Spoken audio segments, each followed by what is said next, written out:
एक तरफ कांग्रेस पार्टी लोकतंत्र बचाने के लिए इस बार के चुनाव को लड़ने की बात कर रही है, दूसरी तरफ लोकतंत्र पार्टी के भीतर न होने की दुहाई देकर ही कांग्रेस के नेता एक के बाद एक पार्टी छोड़ते जा रहे हैं। और ये वो नेता हैं जो सबसे आक्रामक बैटिंग कांग्रेस पार्टी के लिए करते रहे हैं।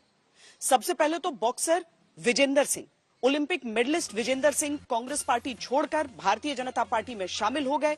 काफी क्रिटिकल रहते थे सरकार के व्यूज को लेकर, लेकिन प्रधानमंत्री की विचारधारा से कहते हैं वो कि मैं प्रेरित होकर बीजेपी में आ गया। दूसरी तरफ संजय निरुपम, जिनको लेकर भारी उठापटक कांग्रेस पार्टी के अंदर चलती रही, आखिरकार संजय निरुपम ने आज कांग्रेस पार्टी छोड़ दी। विजेंदर बीजेपी में आए, लेकिन संजय निरुपम ने केवल कांग्रेस अभी छोड़ी। और उसके बाद देखिए, गौरव वल्लभ, प्रवक्ता कांग्रेस पार्टी के, जिनकी नोकझोंक संबित पात्रा से काफी वायरल भी होती रही है, वो भी एक चिट्ठी लिखते हैं कांग्रेस पार्टी को और उसके बाद पार्टी छोड़कर भारतीय जनता पार्टी में शामिल हो जाते हैं।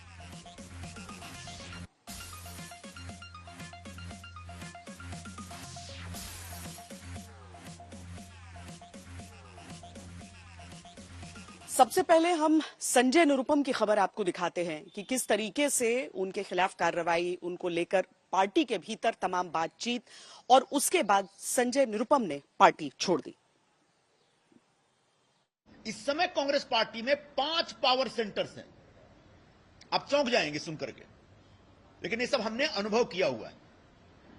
अब पूछेंगे 5 पावर सेंटर कौन कौन से हैं, और पांचों के अपने कॉकस है, पांचों की अपनी लॉबी है, और पांचों की जो लॉबी है वो आपस में टकराती रहती है, एक दूसरे को मारने में लगी रहती है। और उसमें बहुत सारे लोग, हमारे जैसे लोग जो किसी भी लॉबी का कोई बाहरी हिस्सा नहीं है, वो अक्सर तकलीफ में रहते हैं। और मैं अकेला नहीं, ऐसे लाखों लोग हैं कांग्रेस पार्टी से जुड़े। तो जो 5 पावर सेंटर है, उसमें सबसे पहले तो परम आदरणीय सोनिया गांधी जी का एक पावर सेंटर है, उनके आसपास के लोग हैं। दूसरे आदरणीय राहुल गांधी जी का भी एक अपना पावर सेंटर है, उनके आसपास भी एक कोठरी है जो अपनी दुकान चलाता रहता है। फिर बहन जी की भी एक अपनी कोठरी है, वो अपने ढंग से एक्सर्ट करती रहती हैं, अपना पावर एक्सर्ट करती रहती हैं। अध्यक्ष महोदय हैं, उनका भी एक पावर सेंटर बन गया है। उनके आसपास जो लोग हैं, वहां तो ऐसे ऐसे लोग हैं जिनके पास कोई राजनीतिक अनुभव नहीं, कोई राजनीतिक आधार नहीं, अचानक उनके साथ जुड़ के वो हाईकमान बन गए और इस तरह की बातें करते, इस तरह की भाषा का इस्तेमाल करते जो मैं आपके सामने यहां प्रस्तुत नहीं कर सकता। और आखिरी एक जो पावर सेंटर है जनरल सेक्रेटरी ऑर्गेनाइजेशन का, वेणुगोपाल जी का, वो भी एक पावर सेंटर बना हुआ है भाई।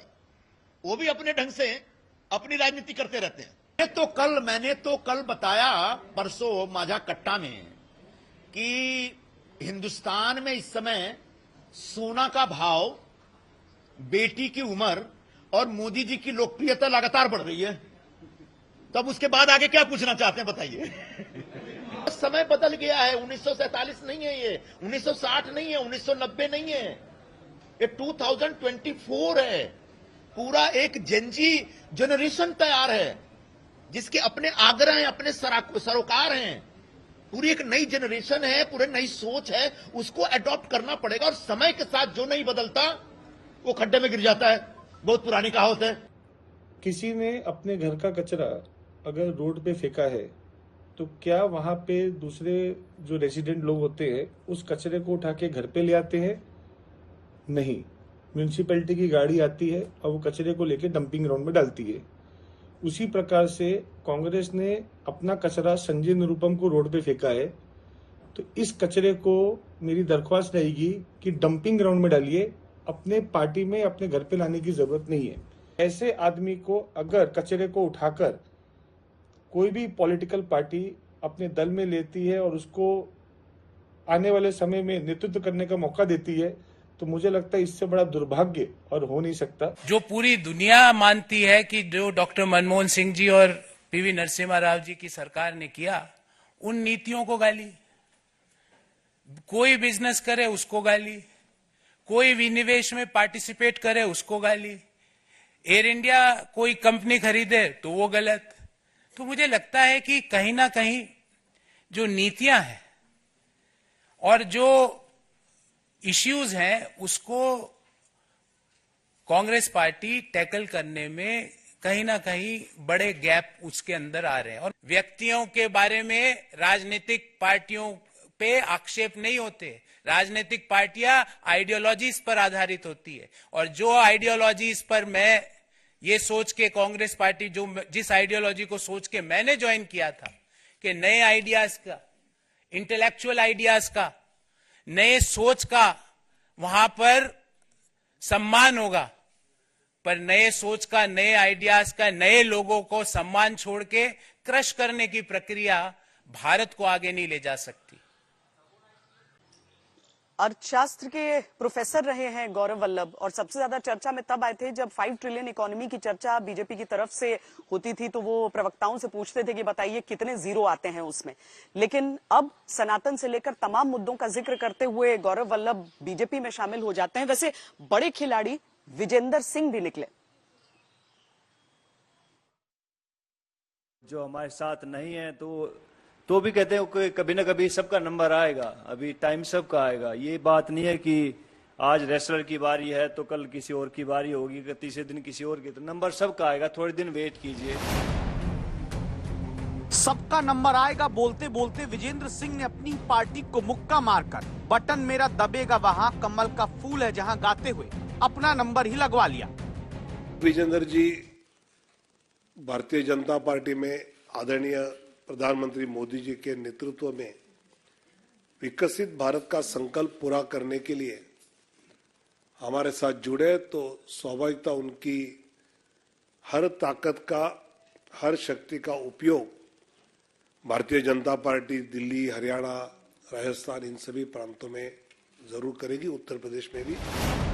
जाट समुदाय जिसकी ताकत पश्चिमी उत्तर प्रदेश, दिल्ली, हरियाणा, राजस्थान में है, वहां विजेंद्र सिंह कितनी मदद बीजेपी की करेंगे ये बीजेपी जानती होगी, क्योंकि विजेंद्र सिंह जो भारत जोड़ो यात्रा में राहुल गांधी के साथ दिखे और 2019 में कांग्रेस के टिकट पर दक्षिण दिल्ली से चुनाव लड़े, हारे, बीजेपी में शामिल होने से 22 घंटे पहले तक राहुल गांधी की पीएम मोदी के खिलाफ पोस्ट को रीपोस्ट विजेंद्र सिंह करते रहे, और मानो फिर नींद खुली तो बीजेपी में शामिल होने पहुंच गए। वरना इनके दो बयान सुनिए और समझिए कि विजेंद्र सिंह ने राजनीति में रिंग कितनी तेजी से बदल लिया है। छोटे छोटे सवाल है कि अगर ये आपकी किसी माँ, बहन, बेटी के साथ हुआ होता, क्या तब भी आप लोग ऐसे ही चुप रहते, या मोदी सरकार तब भी ऐसे ही चुप रहती? विनेश फोगाट तो प्रधानमंत्री जी से पहले भी मिली थी, उसकी पूरा परिवार मिला था कि मेरे साथ ये सब चीजें हो रही हैं, लेकिन फिर भी वहां से कोई उन्होंने न्याय नहीं मिला। जब से हमारी बीजेपी सरकार आई है, मोदी गवर्नमेंट आई है, तब से एक बहुत सरल और कहते बहुत आसान तरीके से हम कहीं भी आ जा सकते हैं। जो मान सम्मान इस गवर्नमेंट में मिला है, तो खिलाड़ी उसके लिए बहुत धन्यवाद करते हैं मोदी साहब का, बीजेपी गवर्नमेंट का। और मैं चाहूँगा कि इस गवर्नमेंट में रहकर मैं ज़्यादा से ज़्यादा लोगों का भला कर सकूँ। चुनावी मौसम में नेता पहले अपना भला देखते हैं, विजेंद्र सिंह ने भी देखा होगा, लेकिन भलाई की लड़ाई में विजेंद्र सिंह को अब यह जवाब देना होगा कि जिन ब्रजभूषण शरण सिंह के खिलाफ वो जमकर बोलते रहे, उन्हीं के साथ पार्टी के अब समर्पित कार्यकर्ता बनकर कैसा महसूस करेंगे। एक ओलंपिक मेडलिस्ट के लिए मैं नहीं मानता कि इससे कोई बुरा दिन होगा। जिस लड़के ने बजरंग पूनिया ले, आप विनेश फोगाट ले, साक्षी मलिक ले, जो हमारी हिंदुस्तान की शान है, उनके साथ इस तरह का व्यवहार, तो आप सोच सकते हैं कि जो आम लोग हैं बेचारे, उनके साथ किस तरह का व्यवहार होता होगा। प्रोटेस्ट कर रहे थे, आप उनके साथ थे, और जिनके खिलाफ प्रोटेस्ट हो रहा था वो बीजेपी के सांसद हैं ब्रजभूषण शरण सिंह। उनकी सारी टिकट कट चुकी है अभी? नहीं, अभी तक कटी नहीं है, अनाउंस नहीं हुई है। आपको शायद बता दिया हो कि कट गई है। जी मुझे नहीं मालूम अभी राइट नाउ, लेकिन मैं कहते उस टाइम जो मेरे को सही लगा था, मैं उन खिलाड़ियों के साथ था, आगे भी रहूंगा। जो मेरे को लगेगा कि गलत है तो मैं उसके लिए आवाज उठाऊंगा। सुर और सियासी पाला बदलने में विजेंद्र सिंह कोई पहले नेता या खिलाड़ी नहीं, चुनाव में माहौल देखकर अपने हिसाब से धड़ा बदलने वाला ही खुद को असली खिलाड़ी समझने लगता है। मैं पहले वाला विजेंद्र हूं, और जो भी मेरे को लगेगा गलत है, गलत को गलत कहूंगा, सही को सही कहूंगा।